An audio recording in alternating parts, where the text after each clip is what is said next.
नमस्कार, बहुत स्वागत है आप सभी का। मैं हूं आपके साथ सिरांधा शेखर। सुबह के 9 बज चुके हैं और चुनावी हलचल हम आपको दें। सीएम नीतीश कुमार से मिलेंगे बीजेपी नेता। एलजेपी से हुई बात की नीतीश को जानकारी देंगे। एलजेपी के अगले रुख पर बीजेपी और जेडीयू की नजर बनी हुई है। तो ये बड़ी खबर आपको दे रहे हैं। हम आपको बता दें कि आज सीएम नीतीश कुमार से मुलाकात करने वाले हैं बीजेपी के नेता। एलजेपी से हुई बात की नीतीश कुमार को दरअसल जानकारी देंगे। एलजेपी का अगला रुख क्या होगा, इस पर बीजेपी और जेडीयू की नजर बनी हुई है लगातार, क्योंकि चिराग पासवान सीटों को लेकर संतुष्ट होते हुए नजर नहीं आ रहे हैं। और आखिर कितनी सीटों पर बात बन पाती है, कितनी सीटों को लेकर वो संतुष्ट हो पाते हैं, इस पर चर्चा होगी। इस रुख पर चर्चा होगी। आखिर फाइनल फैसला क्या होता है, इसको लेकर आज नीतीश और बीजेपी के नेताओं में बातचीत होने वाली है। उधर चिराग पासवान पहले ही साफ कर चुके हैं कि पार्टी उनकी मां है और इस बार पार्टी हित को पहले रखा जाएगा। कोई सोच रहा है कि हमें छोटा कर दे या दबा सके, तो ये साफ है कि हमारी पार्टी के अस्तित्व को कोई मिटा नहीं सकेगा। चिराग पासवान के डायलॉग को सुनकर जहां वहां जुटे कार्यकर्ता का जोश बढ़ गया और वो नारेबाजी करने लगे। सुनिए चिराग पासवान ने क्या कुछ कहा। पार्टी हमारी मां है, उसको आगे बढ़ाना है और कोई अगर सोचेगा कि हम उसको दबा लें, छोटा कर लें, अस्तित्व मिटा दें, तो वो संभव नहीं जी। तो सब लोग हर परिस्थिति के लिए तैयार है ना।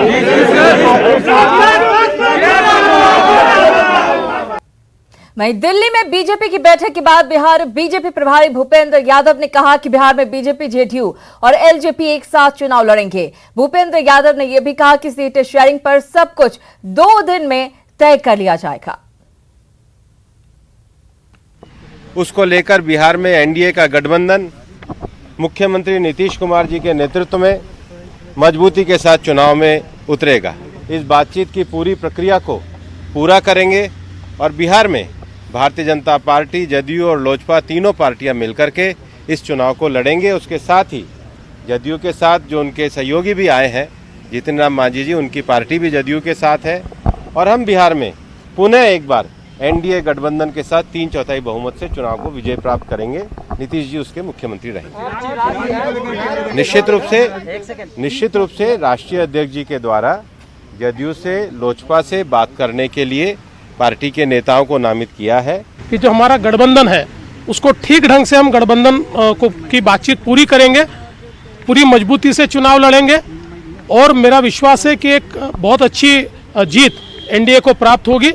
आज जिस प्रकार से मैं पिछले 2 महीने में देख रहा हूँ, मोदी जी के प्रति जिस प्रकार का प्रेम और स्नेह बिहार में देखने को मिलता है और साथ साथ नीतीश जी की सरकार ने जो काम किया है, तो हमारे इस गठबंधन का नेतृत्व राज्य में नीतीश जी ही करेंगे। 2-3 दिनों में फाइनल नेगोशिएशंस हो जाएंगे। जायसवाल जी, क्या एलजेपी के साथ गठबंधन को लेकर भी सभी एनडीए के सभी दल एक साथ मिलकर के चुनाव लड़ेंगे। उसके लिए कुछ नेताओं को नामित किया गया है जो नेगोशिएट करेंगे और जल्दी हम लोग सब चीजें तय करेंगे। वो नेता कौन होंगे? आप सबों को पता चल जाएगा वो। ठीक। तो एलजेपी से भी कुछ बात हुई क्या आज मीटिंग के दौरान? बातचीत है, एनडीए में सभी से बात होगी, एनडीए के सभी घटक दलों से बात हो रही है। तो बीजेपी एक सुर में कहते हुए नजर आ रही है कि सभी पार्टियां साथ मिलकर चुनाव लड़ेगी, एकजुट है, सीट को लेकर फैसला भी हो जाएगा। वैसे सीट शेयरिंग को लेकर दिल्ली से पटना तक एनडीए में बैठक और मंथन का दौर जारी है।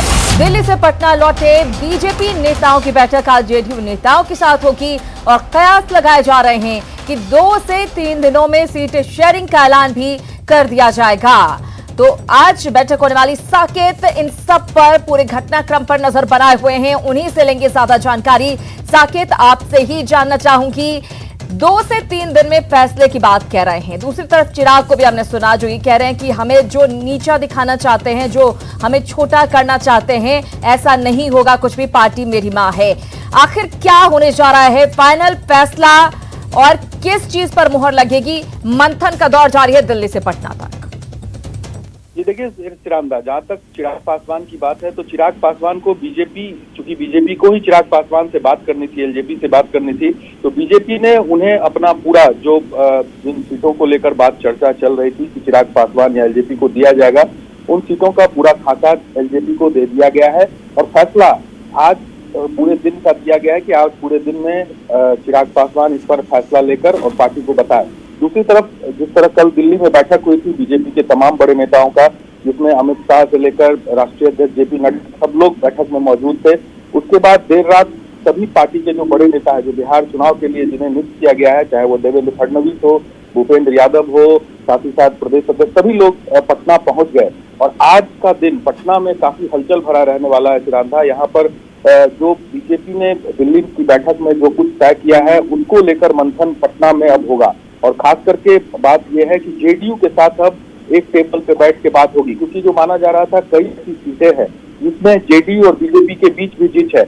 जेडीयू ने कई सीटें, बीजेपी कोटे की जो सीटें हैं उसकी डिमांड रखी थी और इसको लेकर दिल्ली में भी बात हुई है बैठक में और जो बातें फाइनल वहां पर की गई है उसे लेकर अब जेडीयू के साथ आमने सामने बैठकर बात होगी और जेडीयू की तरफ से जो कोर टीम है वो इस बैठक में मौजूद होंगे, जैसे ललन सिंह, उसके अलावा विजय चौधरी, ये दो नाम है जिनको की अधिकृत किया गया है बीजेपी के साथ या एनडीए में सीटों को लेकर जो तालमेल हो उस पर बातचीत के लिए।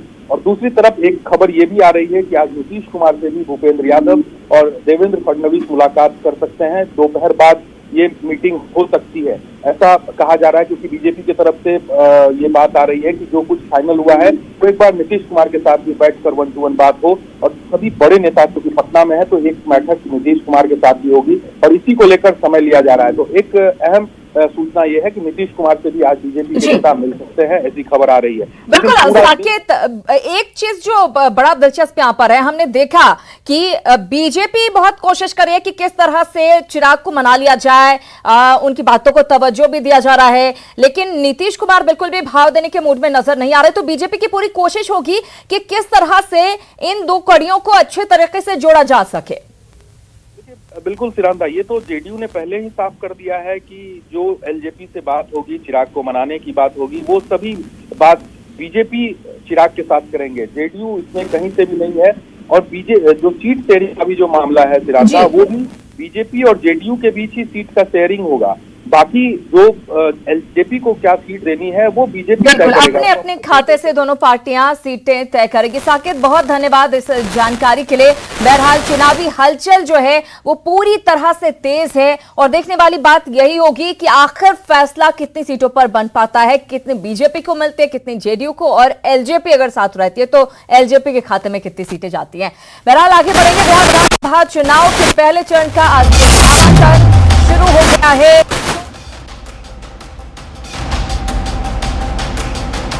हो गई है 8 अक्टूबर तक नामांकन कर सकते हैं, वहीं 9 अक्टूबर को नामांकन पत्रों की जांच की जाएगी।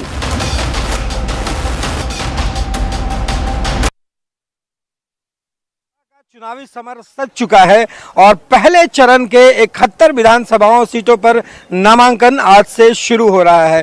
विधानसभा के 71 सीटें जिसमें पहले चरण पे मतदान होना है, वहां पे आज से नामांकन शुरू होगा और ये नामांकन की जो आखिरी तारीख है वो 8 अक्टूबर है, जबकि 9 अक्टूबर को यहाँ पे स्क्रूटनी की जाएगी और नाम वापसी की जो आखिरी तारीख है वो 12 अक्टूबर है और पहले चरण का जो मतदान है वो 28 अक्टूबर को होगा। आपको बता दें कि कोरोना के कारण इस बार जो है निर्वाचन आयोग के द्वारा कई दिशा निर्देश भी दिए गए हैं। उसके अनुसार यहाँ पे जो फॉर्म भरना जाना है और जो शपथ पत्र जाने हैं वो ऑनलाइन जमा करना है, जबकि इसकी एक पर्ची जो है वो प्रिंट निकाल करके निर्वाची पदाधिकारी को जमा किया जाना है।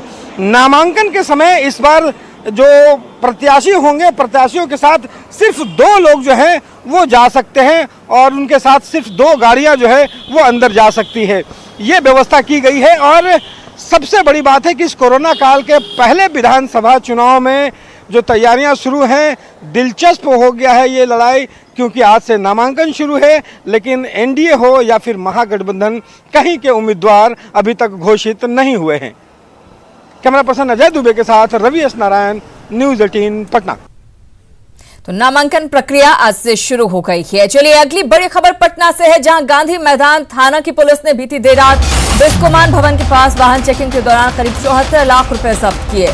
पुलिस ने रकम फॉर्च्यूनर कार से जब्त की है।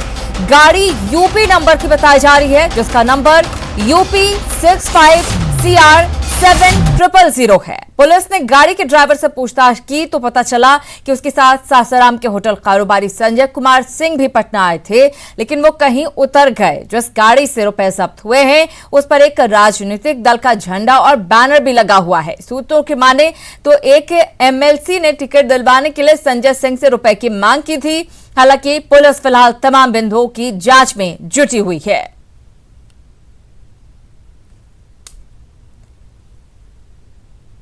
तो चुनाव से पहले ये बड़ी रकम बरामद की गई है। अब फिलहाल पुलिस मामले की जांच में जुटी हुई है और कई सारे सवाल उठ रहे हैं कि किसका है आखिर ये पैसा। लग्जरी गाड़ी से मिले 74 लाख रुपए जो हैं वो आखिर किसके हैं? क्या चुनाव में टिकट के लेन देन के लिए ये पैसा इस्तेमाल किया जाना था, जैसा कि आरोप लग रहे हैं? गाड़ी में बैठा होटल कारोबारी आखिर कहां गायब हो गया, कहां नदारद हो गया, ये बड़ा सवाल है।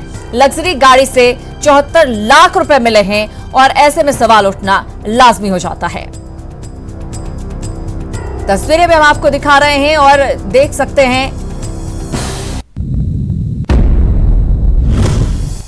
चुनाव को लेकर न सिर्फ राजनीतिक पार्टी और नेता बल्कि जनता के साथ गायक और कलाकार भी उत्साहित हैं। पटना के स्टूडियो में राजनीतिक पार्टी और उम्मीदवारों के लिए एक से बढ़कर एक गाने तैयार हो रहे हैं, जो जल्द ही आपकी गली मोहल्लों में सुनने को मिलेंगे। बिहार चुनाव में कलाकारों की बहार पर देखिए ये रिपोर्ट। बिहार में विधानसभा चुनाव की घोषणा होने के बाद जितने भी म्यूजिक इंडस्ट्री है वो बहुत ही ज्यादा एक्टिव हो गए हैं। पूरे दिन मेहनत करके एक के बाद एक नया नया गाना तैयार कर रहे हैं। बिहार विधानसभा चुनाव में वोटरों को लुभाने के लिए राजनीतिक पार्टियां या भावी उम्मीदवार चुनावी गीत तैयार करवा रहे हैं। पटना के स्टूडियो में ऑडियो और वीडियो गानों की दिन रात रिकॉर्डिंग चल रही है। बिहार में एनडीए की सरकार चाहिए, बिहार में एनडीए की सरकार चाहिए, बिहार में एनडीए की सरकार चाहिए, फिर से नीतीश कुमार चाहिए। साल 2015 में जेडीयू के लिए हिट हुआ गाना बिहार में बहार है नीतीश कुमार है को जनता ने खूब पसंद किया था। जेडीयू इस बार भी बिहार में बहार है थीम को नए सिरे से तैयार करवा रही है। वहीं विरोधी पार्टियां बिहार में बहार के दावे फ्लॉप जैसे थीमों का सहारा ले रही हैं। जनता रो रही है भूख से, बहार का दावा करने वाले सो रहे हैं सूख से। उद्योग का किसी ने सुध न लिया, रोजगार का झूठा दिलासा दिया, पलायन को मजबूर किया, बिहार को पीछे रहने दिया। तो सालों भर हम लोग गाते रहते हैं एज अ सिंगर, लेकिन इलेक्शन का माहौल कुछ और ज्यादा एक्साइटमेंट वाला होता है और इंतजार रहता है कि चलो इस बार इलेक्शन में मेरा सबसे ज्यादा गाना बजेगा। जो गाना मैं रिकॉर्ड कर रहा हूँ वो हम पार्टी के लिए है और मैंने वीआईपी पार्टी के लिए भी गाया है और भी अन्य पार्टी के लिए भी गा रहा हूँ रेगुलर काम से। गायक और कलाकार श्रीकांत सिन्हा बताते हैं कि राजनीतिक पार्टियां पिछले 1 महीने से गाना तैयार करवा रहे हैं, लेकिन सीट क्लियर नहीं होने की वजह से उम्मीदवारों का गाना कम तैयार हो रहा है। सीटों का बंटवारा हो जाने के बाद उम्मीदवारों की भीड़ बढ़ेगी। प्रत्याशी अपने अपने नाम से पंचलाइन और गाना तैयार करवाएंगे। कलाकारों के द्वारा कमेंट्री करवाया जाएगा, जिसे नुक्कड़ और गली मोहल्लों में बजाया जाएगा। भाइयों एवं बहनों, नौजवान साथियों, एक बार फिर बिहार में विधानसभा चुनाव का शंखनाद हो चुका है और ऐसे में हमें और आपको अपने 183 विधानसभा क्षेत्र से एक ऐसे व्यक्तित्व को चुनना है जो हमारे सुख दुख में कदम से कदम मिलाकर चलता रहा है। बिहार का विधानसभा चुनाव कोरोना काल में देश और विश्व का पहला बड़ा चुनाव है। चुनाव आयोग की गाइडलाइंस को देखें तो इस बार का चुनाव प्रचार सोशल मीडिया के जरिए होना है। इसलिए आने वाले कुछ दिनों में हर सियासी दल और उम्मीदवारों के गाने सोशल मीडिया पर खूब वायरल होते दिखेंगे। देखना होगा जनता के दिलो दिमाग पर इस बार कौन से गाने की धुन सिर चढ़कर बोलता है। पटना से न्यूज़ 18 के लिए नैन्सी की रिपोर्ट। बिहार में एनडीए की सरकार चाहिए, फिर से नीतीश नीतीश कुमार चाहिए। तो इन दिनों चुनावी गाने सुनने को मिल रहे हैं, चुनावी गानों की धूम मची हुई है। इधर 15 अक्टूबर से देश भर में 50% क्षमता के साथ सिनेमा हॉल, थिएटर खुल जाएंगे। आज से अनलॉक 5 की शुरुआत हो चुकी है। आर्थिक गतिविधियों को लेकर नई गाइडलाइंस जारी की गई है। 15 अक्टूबर से सिनेमा हॉल और थिएटर खोलने की घोषणा की गई है। 50% क्षमता के साथ मल्टीप्लेक्स भी खोले जाएंगे। एंटरटेनमेंट पार्क, स्विमिंग पार्क भी खुलेंगे। इसके साथ ही 15 अक्टूबर के बाद स्कूल कॉलेज भी खुल सकते हैं। काफी वक्त से स्कूल कॉलेज बंद है। स्कूल कॉलेज कोचिंग पर राज्य सरकारें फैसला लेंगी कि खोलना है या नहीं। स्कूलों में अटेंडेंस की बाध्यता लेकिन नहीं होगी। जिन्हें इच्छा होगी वो जाएंगे, जिन्हें नहीं होगी नहीं जाएंगे। स्कूल चाहे तो ऑनलाइन क्लास जारी रह सकता है अगर सहूलियत से चल रहा है। तो 100 से ज्यादा लोगों की भीड़ के लिए शर्तें जो हैं वो लागू की गई हैं। घोषणा के साथ ही कई संस्थानों को बड़ी राहत मिलने की उम्मीद है। पिछले 6 महीने से बंद पड़े सारे सिनेमा हॉल में 15 अक्टूबर से रौनक लौट आएगी। आपको बता दें कि 15 तारीख से प्रदेश के सभी सिनेमा हॉल खुल जाएंगे क्योंकि अनलॉक 5 में इसकी इजाज़त देगी है। पिछले 6 महीने से सारे सिनेमा हॉल बंद पड़े हैं। उसके कारण क्या स्थिति है उसकी एक तस्वीर हम आपको दिखाते हैं। ये सिनेमा हॉल का कैंपस है और सिनेमा हॉल का ये कैंपस जो है वो बच्चों के क्रिकेट का मैदान बना हुआ है। यहाँ पे जो बच्चे हैं उस कैंपस में क्रिकेट खेल रहे हैं। स्थिति ये है कि ना यहाँ पे किसी का आना जाना है और ना ही कोई गतिविधियाँ पिछले 6 महीनों से हुई हैं। तो ये स्थिति यहाँ पे हो गई है सिनेमा हॉलों की। लेकिन एक बात है कि यहाँ पे जो 15 तारीख से अगर खुल जाएगी उसके बाद यहाँ पे सिनेमा प्रेमियों को भी राहत मिलेगी और सिनेमा हॉल के लोगों को भी थोड़ी राहत मिलेगी। हमारे साथ सिनेमा हॉल के मैनेजर हैं। पिछले 6 महीनों से सिनेमा हॉल बंद था, अब इजाज़त दी गई है 15 तारीख से खुलेगी। कितनी बड़ी राहत है? बहुत बड़ी राहत है, इसलिए कि 6 महीना में जो स्थिति था वो बहुत बदतर स्थिति था और हम लोग उम्मीद नहीं कर रहे थे कि सरकार मतलब अभी ओपन करेगा, लेकिन सरकार ओपन किया है तो ये हमारे लिए बहुत राहत की बात है। कम से कम जो भी मतलब 50% अलाउ किया था 50% ही आएगा, तो हमारे लिए राहत का विषय है। कोरोना को देखते हुए भी इंतजाम किए हैं? हाँ, हमारे यहाँ एक नया टेक्नोलॉजी लगा सिनेमा हॉल में जिसको हम लोग TF बोलते हैं। वो फ्रेश एयर बाहर से लेगा और अंदर की जो भी हवा होगी वो बाहर होगी। उसके बाद हमने हर जगह सैनिटाइजर की व्यवस्था की है और हर जगह भी जो भी नल उल है सब जगह टचलेस होगा। इसके लिए भी बात अभी चल रही है लेकिन वो भी लगेगा हमारे यहाँ। तो ये है कि जहाँ पे सिनेमा हॉल खुलेंगे वहाँ पे राहत देखते हुए जो सिनेमा हॉल है वो भी तैयारी कर रहे हैं कि कोरोना को देखते हुए कैसे बचा जाए। सुरक्षा तंत्र लगाए जा रहे हैं और सबसे बड़ी बात कि इस अनलॉक 5 ने सिनेमा प्रेमियों को और सिनेमा मालिकों को बड़ी राहत दी है। कैमरा पर्सन अजय दुबे के साथ रवि एस नारायण, न्यूज़ 18 पटना। खबरों में आगे बढ़ते हैं। दिल्ली में नाबालिग के साथ रेप की कोशिश और मारपीट के आरोपी को दिल्ली पुलिस ने मुंगेर से गिरफ्तार कर अपने साथ ले गई है। पुलिस आरोपी युवक की मां बिहार पुलिस में होमगार्ड के पद पर कार्यरत है। आरोपी युवक का नाम सुमित मिश्रा है जो पटना में रहकर कंपटीशन परीक्षाओं की तैयारी करता है। इसी दौरान सोशल मीडिया पर चैटिंग के दौरान नाबालिग से उसे प्यार हो गया। लड़की भोजपुर की रहने वाली है। बाद में दोनों ने दिल्ली जाकर शादी कर ली और किराए के मकान में साथ ही रहने लगे। कुछ दिनों बाद दिल्ली में एक पार्टी के दौरान सुमित और नाबालिग लड़की में किसी बात को लेकर कहासुनी हो गई, जिसके बाद सुमित ने लड़की के साथ रेप की कोशिश की और लड़के के साथ मारपीट की। बाद में लड़की ने सुमित के खिलाफ दिल्ली के अंबेडकर नगर थाने में यौन शोषण और मारपीट का केस दर्ज करा दिया और बुधवार को मुंगेर पहुंची पुलिस ने आरोपी को गिरफ्तार कर लिया। लड़की दूसरे लड़के के चक्कर में थी। मेरे लड़के को वो बरगला रही थी, बुला ली थी, पैसा भी लेती थी, मोबाइल भी दिया है दो गो। अच्छा, मेरा मोबाइल अच्छा खरीद के। तो अचानक फिर लड़की विरोध क्यों करने लगी आपके बेटा का? उसको दूसरा मिल गया। खबर मुजफ्फरपुर से, जहां एक बार फिर बाढ़ की चपेट में है मुजफ्फरपुर। बूढ़ी गंडक उफान पर है और तटबंध के भीतर बने घरों में पानी घुस गया है। नदी की दूसरी तरफ भी बाढ़ का पानी फैलने से अय्यापुर थाना चारों तरफ से बाढ़ के पानी से घिरा हुआ है। इसके अलावा 1 दर्जन से ज्यादा झोपड़ी भी पानी में डूबी हुई है, जिनमें रहने वाले लोग सड़क पर आ गए हैं, जिन्हें राहत का इंतजार है। नेपाल से आने वाली नदियां पूर्वी चंपारण में तांडव मचा रही हैं। सिक रहना नदी की तेज धार से सुगौली के कई प्रखंडों में कटाव हो रहा है। खेतों के बाद अब घर भी नदी में समाने लगे हैं। पिछले 4 दिनों में 15 घर कटकर नदी में समा चुके हैं। वहीं जिनके घर बचे हुए हैं वो खुद अपना घर तोड़ने को मजबूर हैं। इसके बावजूद प्रशासन की तरफ से किसी तरह की मदद नहीं मिली है।